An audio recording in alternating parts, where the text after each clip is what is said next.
Hello guys, good morning. Sobrang aga ko ngayon dahil nga magdamag yung ulan. Sobrang lakas ng ulan talaga, grabe.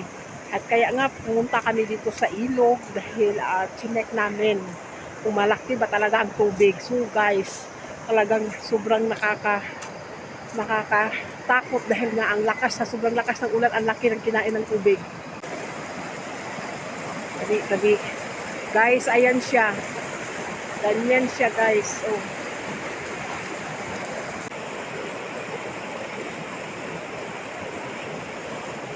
Grabe. Hanggang doon ang inabot ng tubig.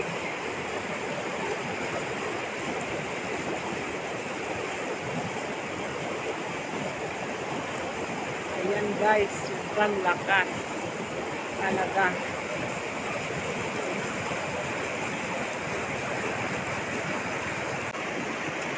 Ayan mga idol. Ayan oh, sobrang lakas. Nasa likuran ko. Ang lakas ng tubig. Ayan siya. So, kaya pala magdamag yung ulan kagabi, walang hinto. So, ayan siya.